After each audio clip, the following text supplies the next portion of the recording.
Start. परिच्छेद.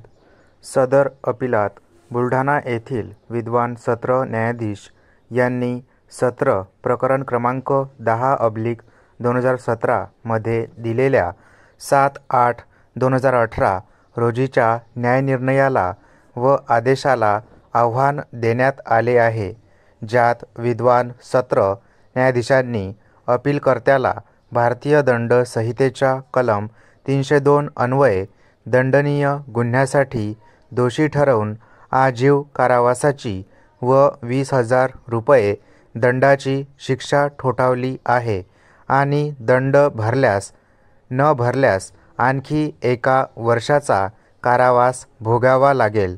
या अपिलासाठी कारणीभूत असणारी वस्तुस्थिती पुढीलप्रमाणे आहे. परिच्छेद. PW1 हा वर्दीदार (बातमीदार) आहे. त्याच्या अहवालाच्या आधारे अपीलकर्त्याविरुद्ध दिनांक 4/11/2016 रोजी प्रथम माहिती अहवाल नोंदविण्यात आला होता. फिर्यादी पक्षाचे प्रकरण असे आहे की बातमीदार, त्याची आई, वडील आणि 3 भाऊ हे अंबरनाथ, उल्हासनगर येथे राहतात. अपीलकर्ता, जो बातमीदाराच्या मावशीचा मुलगा आहे आणि तो अंबरनाथ, उल्हासनगर येथे राहत असे. बातमीदार व अपीलकर्ता यांचे कुटुंबीय उल्हासनगर येथे कामानिमित्त गेले होते. 2016 साली दिवाळी सणासाठी ते आपल्या मूळ गावी आले होते.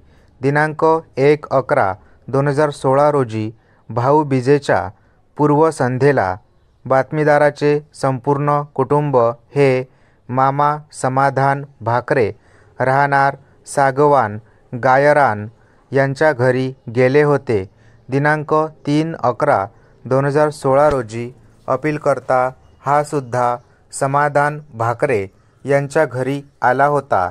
भाऊबीजेच्या सणानिमित्त ते तिथेच थांबले होते.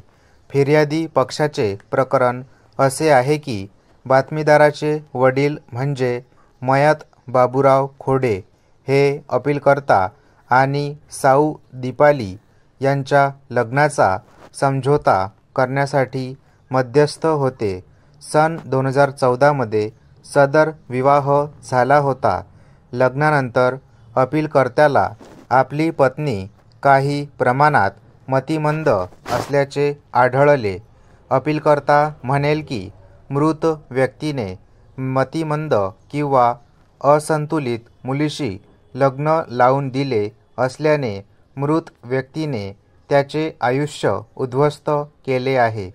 अपीलकर्त्याने याबाबत मृत व्यक्तीकडे तक्रार केली आणि त्याच्या पत्नीकडून घटस्फोट घेण्यासाठी त्याला मदत करण्याची विनंती केली. अपीलकर्त्याने मृत व्यक्तीला धमकी दिली की जर त्याने वाटाघाटी करून वाद मिटवला नाही तर तो त्याला जीवे मारेल. फिर्यादी पक्षाचे प्रकरण असे आहे की दिनांक 4/11/2016 रोजी सायंकाळी 5 वाजेच्या सुमारास बातमीदार, त्याचा भाऊ गोपाळ बाबूराव खोडे, मामे बहीण कोमल विजय भाकरे (मामाची मुलगी), मामे भाऊ उमेश समाधान भाकरे (मामाचा मुलगा) हे मामा विजय भाकरे यांच्या घरी गप्पा मारत होते. त्यावेळी त्यांना बाहेरून भांडणाचा आवाज ऐकू आला.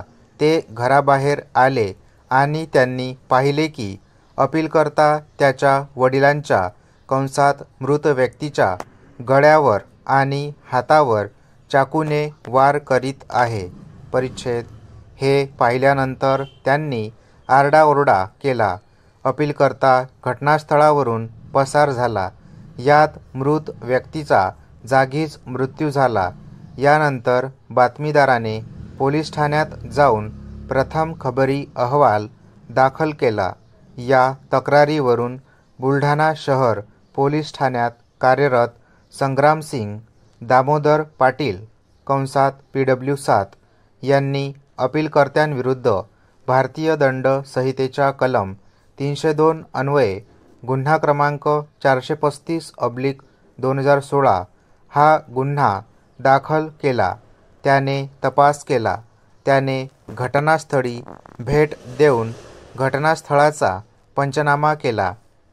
त्याने माती व रक्तमिश्रित मातीचे नमुने गोळा केले.